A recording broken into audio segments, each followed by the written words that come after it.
Hi, and welcome to tonight's study in the book of Proverbs. I'm sorry that I had to take a couple weeks off, but I had some work-related issues and I had to focus on that, and I didn't want to give half effort to this and less than full effort at work. So hopefully you've been reading through the previous chapters in the book of Proverbs, as we spoke about doing, and going in there and gleaning some who am I scriptures to put on your cards, and to eventually, some people can even memorize these. I don't have much of a memory left anymore, so I don't memorize them, but I actually have a sheet of paper, several sheets of paper that have the lists on there, and I go through there from time to time, and especially if I've run into a problem in one of those areas of my life. Say, as a grandfather, I look at the life verses that I have for grandparent and see what I can glean from that. Now, maybe you haven't been reading through the chapters, and that's okay, because the thing is, when you're following God, is that when you fall off the horse, you get back on it, and you get on it as quickly as you can. During these past 2 weeks, I wasn't always doing my devotional reading, and I get disgusted with myself when that happens, but it just happens. Life happens around you, and in a perfect world, we would give God everything that He's due. The least that we can do for Him is give Him whatever, 15, 20 minutes a day to read a chapter of His Word and to pray and things like that, but it doesn't happen every day.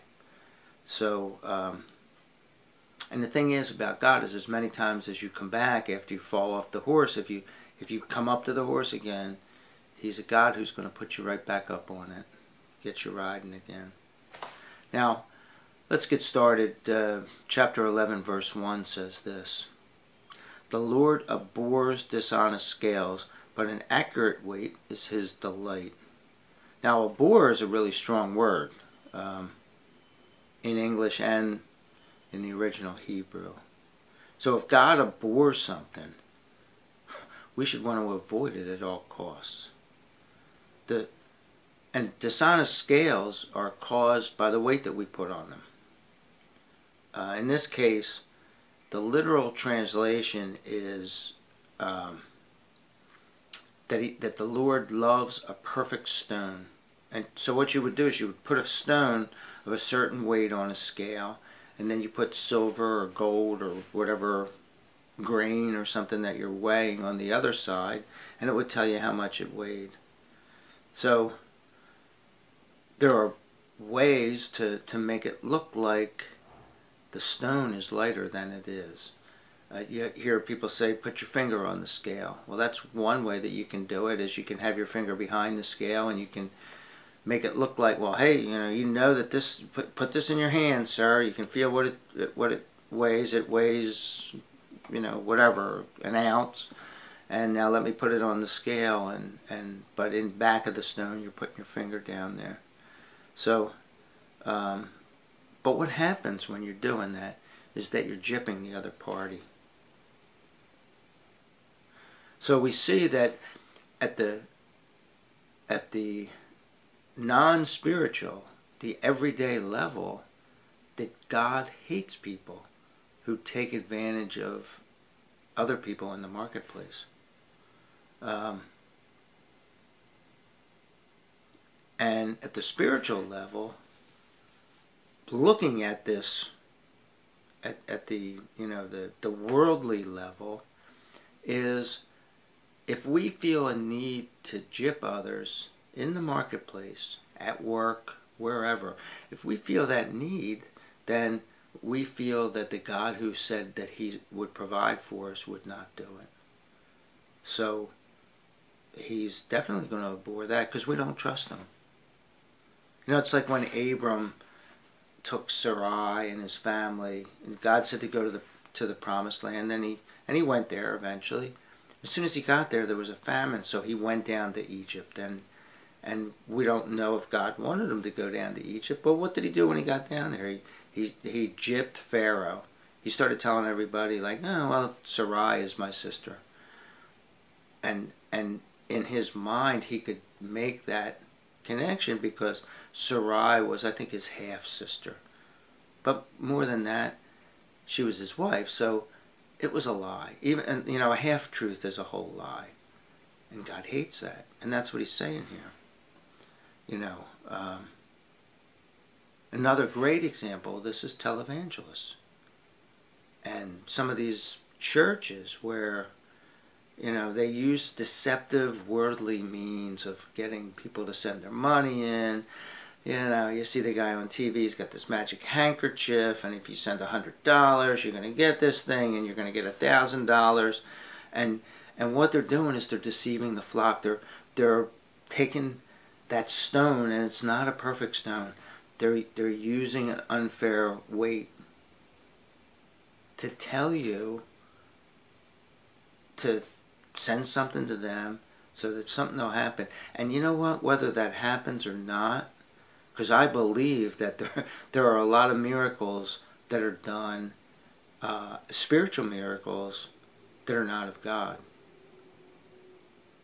I mean, if you look in the Bible, it shows, you know, the magicians in Egypt were doing miracles.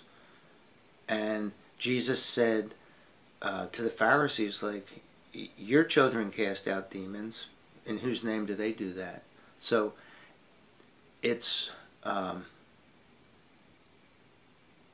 something that goes on all the time. And we have to have spiritual eyes to be able to look at it and discern, to see if it's of God or if it's of another spirit. In Matthew chapter 7, starting in verse 21, it says this: not everyone who says to me, Lord, Lord, will enter into the kingdom of heaven. Only the one who does the will of my Father in heaven.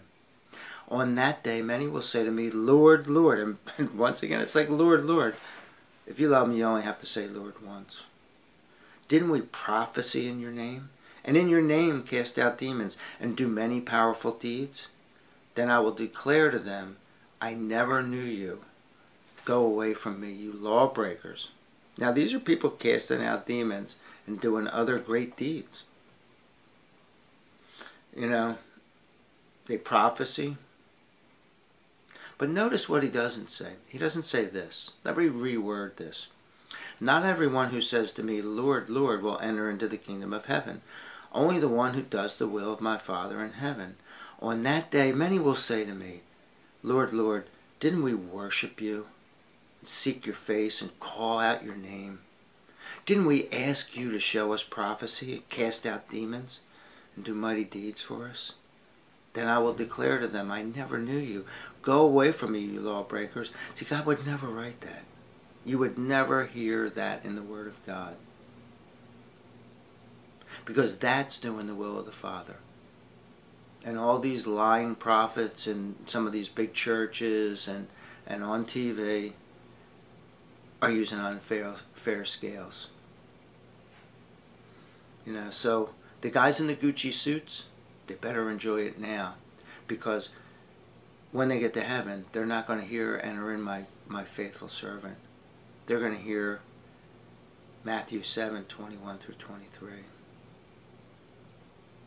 See, there's only two places you can spend eternity, and I think those guys in the Gucci suits have made their reservations in the smoking section.